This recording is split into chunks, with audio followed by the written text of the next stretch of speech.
When to file ISF for other sports accessories.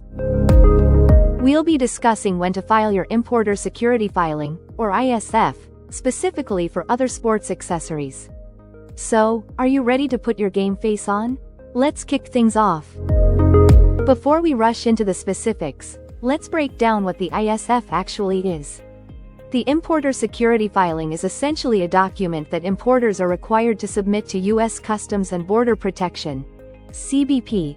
Before their cargo arrives in the U.S., it must be filed no later than 24 hours before the cargo is loaded onto the vessel. Think of it as your trade ticket to ensure your merchandise is safe and above board. Now, you might wonder, why should anyone care about this filing anyway? Well, missing the ISF deadline can lead to severe penalties, including fines up to $5,000 per violation. Also, if your ISF isn't filed correctly, it could delay your shipment, costing you time and money. Let's not forget, sports accessories are oftentimes sensitive. Think about that soccer tournament or basketball season.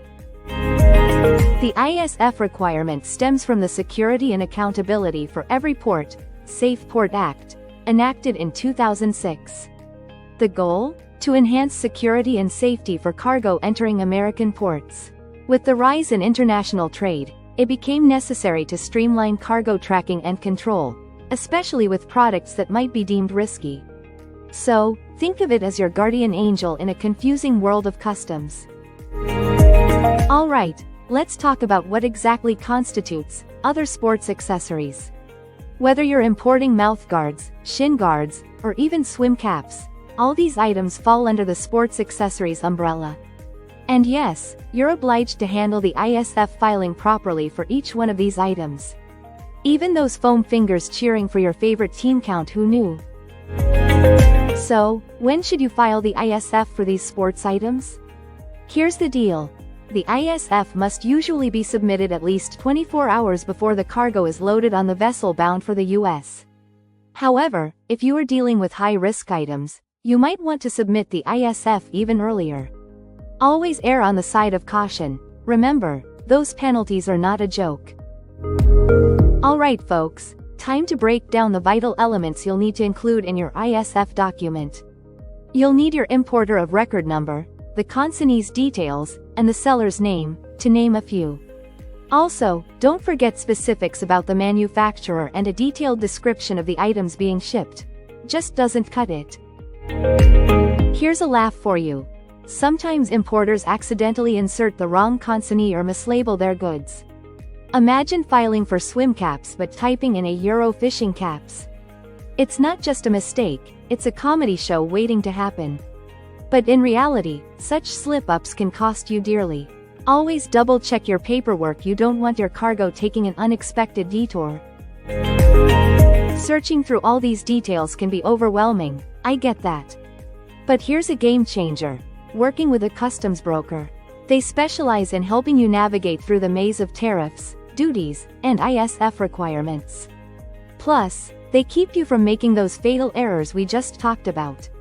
Consider them your trusted teammates in the high-stakes game of international trade. Have you considered that different sports may have distinct requirements?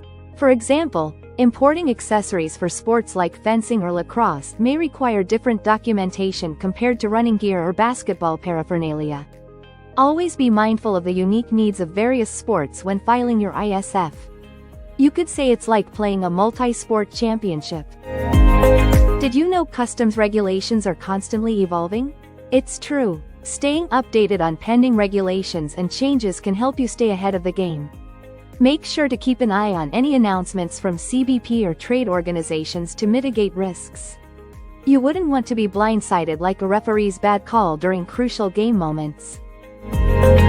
To wrap this up, the ISF is an essential element of importing sports accessories.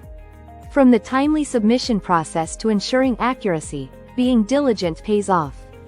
So, the next time you think about importing that hot new sports gear, remember, get your ISF right, and you'll be playing with ease. Thank you for joining me on this journey through the thrilling world of customs brokerage and the importer security filing process for sports accessories. Don't forget to like, share and subscribe. Stay tuned for our upcoming videos where we'll tackle even more exciting topics related to international trade. Until next time, keep those imports flowing.